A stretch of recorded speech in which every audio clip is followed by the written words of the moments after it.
ছোট্ট দুই সন্তানকে নিয়ে প্রাণপণ দৌড়ে আসছেন এক দম্পতি। তাদের একটাই লক্ষ্য, যেভাবেই হোক ট্রেনে উঠতে হবে। কিন্তু স্টেশনে পৌঁছানোর আগেই ট্রেনটি ছেড়ে দেয়। নিয়ম অনুযায়ী একবার স্টেশন ছাড়ার পর ট্রেন আর থামানোর কথা নয়। তবে সেই মুহূর্তে সেই দম্পতির দৌড়ে আসার ঘটনাটি ট্রেন চালকের চোখে পড়ে। পরিস্থিতি বুঝে তিনি ট্রেনের গতি কমিয়ে সেটি থামিয়ে দেন। কয়েক সেকেন্ডের এই মানবিক সিদ্ধান্তেই পরিবারটি নিরাপদে ট্রেনে উঠে পড়ে। এরপর আবারও গন্তব্যের উদ্দেশ্যে যাত্রা শুরু করে ট্রেনটি। কখনো কখনো মানুষের জীবনে কয়েক সেকেন্ডই বদলে দিতে পারে অনেক কিছু, আর সেই কয়েক সেকেন্ডের সহমর্মিতাই হয়ে ওঠে মানবতার সবচেয়ে সুন্দর প্রকাশ। ভিডিওটি সামাজিক যোগাযোগ মাধ্যমে ছড়িয়ে পড়ার পর মুহূর্তেই নেটিজেনদের দৃষ্টি কেড়ে নেয়। ট্রেন চালকের এই মানবিক উদ্যোগের প্রশংসায় ভরে যায় মন্তব্যের ঘর।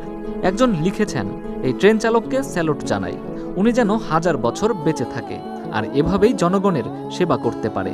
আরও একজন লিখেছেন, মানবতা এখনও বেঁচে আছে, ধন্যবাদ লোকোমাস্টারকে ট্রেন পুনরায় থামিয়ে যাত্রী তুলে নেয়ার জন্য।